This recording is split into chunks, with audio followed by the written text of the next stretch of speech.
আমাদের মেয়েদের কিন্তু কাজের কোনো ছুটি নেই। শীত হোক বা গরম হোক, যেটাই থাক না কেন কাজ আমাদের করতেই হবে।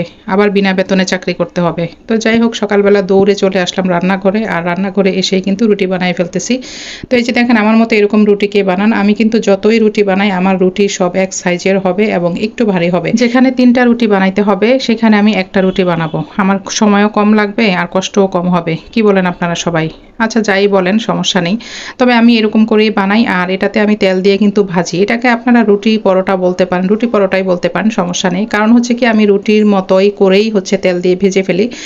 তাহলে একবারেই আমার হয়ে যায়। আর অনেকেই হচ্ছে পরোটা করেন 4 ভাঁজ করে, তারপরে হচ্ছে 4 কোনা করে পরোটাটা করেন, কিন্তু আমি এভাবেই করি। তো যাই হোক, খাওয়া হলেই হলো, কিন্তু খেতে কিন্তু বেশ মজা লাগে। আর আয়ান তো খুবই পছন্দ করে আমার হাতের রুটি। আর আমি তেল অনেক কম দিয়ে হচ্ছে পরোটা ভাজি, সেই জন্য কোনো সমস্যা হয় না, খেলে গ্যাস্ট্রিকেরও কোনো সমস্যা হয় না। অনেকেই পরোটা ভাজেন অনেক বেশি তেল দিয়ে, ভাজার কারণে কিন্তু খাওয়ার পরে গ্যাস্ট্রিকের সমস্যা হয়। তো আমাদের আলহামদুলিল্লাহ কারোরই কোনো সমস্যা হয় না, আমরা প্রতিদিনই এইরকম পরোটা ভেজেই খাই।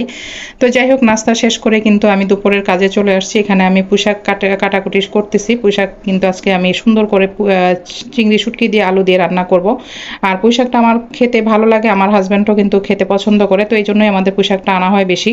তো যাই হোক, এই যে আমি কাটাকুটি করতেছি, যেহেতু আমি একা হাতে সবকিছু করতে হবে, তো আস্তে ধীরেই করি। আমি আবার তাড়াহুড়া করে কোনো কাজকর্ম করতে পারি না। মাঝখানে বৃষ্টি হওয়ার পরে ওয়েদারটা একটু ঠান্ডা ছিল, ভালো লাগছিল অনেক, কিন্তু আবার কালকে থেকে আবার ভ্যাপসা একটা গরম পড়ছে। কোনো কাজকর্ম করতেই ভালো লাগতেছে না, কোনো কিছু খেতেও ভালো লাগতেছে না। কিন্তু কি করব, ওই যে ভাগ্যের কথা বললাম না, বিনা বেতনে চাকরি করতে হয়।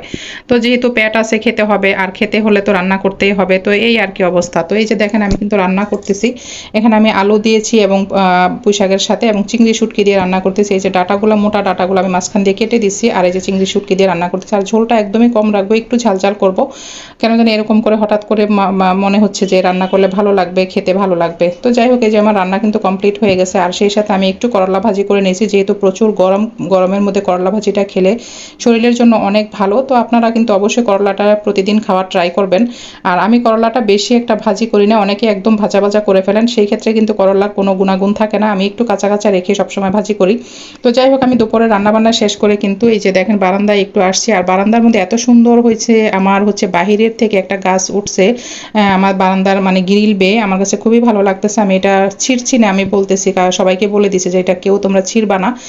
এই গাছটা আমার কাছে অনেক ভালো লাগতেছে। মানে এটার নাম হচ্ছে আমাদের এলাকাতে বলে তেলাকুচু পাতা আর কি। তো এই যে দেখেন, তেলাকুচু পাতা, আর সেই সাথে যে শুকনা বড়ই, আমাদের গ্রামের গাছের শুকনা বড়ই নিয়ে আসছে। তো এই যে বড়ইগুলা খেতেও কিন্তু খুবই মজা ছিল। তো এই যে তেলাকুচুর পাতাগুলা কিন্তু আমরা একসময় যখন গ্রামে ছিলাম, তখন কিন্তু আমি এই পাতাগুলা বেটে রস করে অনেক মাথার মানে চুলে দিয়েছি আর কি। এটা খুবই ভালো, আর এটা ডায়াবেটিক্সের জন্য অনেক ভালো। শাক রান্না করে ভাজি করে খাওয়া যায় বা ঝোল করে খাওয়া যায়, খুবই মজা লাগে। আমি গ্রামে থাকতে অনেক বেশি খেয়েছি। তো এখানে শহরে যেহেতু এটা পাওয়া যায় না, আর এটা নিজে থেকে যেহেতু আমার বাহির থেকে আমার বারান্দার মধ্যে গাছটা হয়েছে, সেজন্য আমি নষ্ট করতেছি না, আমার কাছে খুবই ভালো লাগতেছে এটা।